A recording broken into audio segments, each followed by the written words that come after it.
Hey guys, it's Naja with Tangled Roots Research. This is video number 7. We are moving on to our second series. We're going to be doing our life cycle series. So if you've missed out, we've covered a number of topics. So go back and get caught up. We just finished our census series, moving into the life cycle. So where does our life cycle begin? Of course, with birth certificates and birth records. So what's interesting is once you get into your genealogy journey, you're going to find that a birth certificate is not where you start. But for the sake of this series, we're going to start there.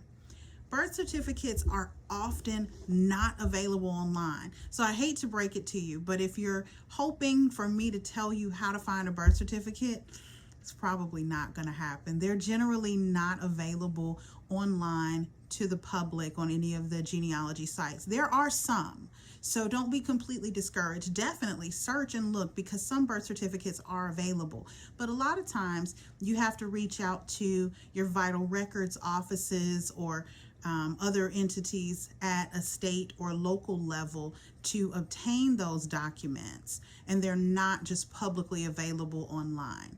The different years that states were required to start collecting birth information, or chose to even before they were required, varies pretty greatly. But around the early 1900s is what you're going to be looking at. So anybody that's born after that time, you definitely have a better chance of finding something for. But anyone before that, births were not recorded in a necessarily formal manner.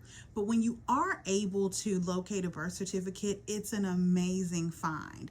A lot of great information.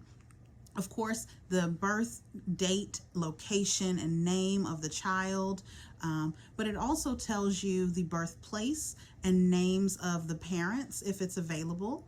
And also a lot of them tell you if the mother has had other pregnancies, what pregnancy number this is for her, which can just be really helpful information for you as well. But knowing their birthplaces of the parents can be a great find if you are able to locate this document. Another thing that I think is kind of a fun and interesting thing is sometimes to find who the midwife is. Because you may find in a certain community that one midwife is the one that delivered all of the babies. So you'll see the same name sometimes for a number of different records. So that can be kind of a cool thing to find. If you are unable to find a birth certificate, all hope is not lost. There are a few other options, 2 of which I'm going to tell you about now. One are baptism records. Churches often kept baptism records years ago, 1700s and long ago, and that information would include the name of the child, both of their parents. And of course, if you know the church, you can find the location and figure out where that person was born, and the records are dated, so you do have that information as well. So you're not going to have the complete picture of that person's birth, but it can be a good find. Again, those were not kept consistently. Sometimes they're not available online, or if you have an ancestor that you're searching for who was formerly enslaved, then there may not be a baptism record for them. Or if they weren't a part of an organized church, there may not be those records available. But it is something to keep in mind when you're doing your research. The other type of birth document I want to talk to you about is a birth index, which is just a short list basically of everyone born in a certain time frame in a particular area. Oftentimes it will tell you the county or municipality that the child is born, the child's name, the year that they're born, oftentimes the month, and then also the name, usually of the father. So if the father is unknown or not named, then you may find in that space the name of the mother instead of the father. But it's not a complete document. It's usually a list of names, and you'll see just one line dedicated to the individual that you're searching for. So it's not something that's really robust, but it does prove that, okay, this person was born at this time.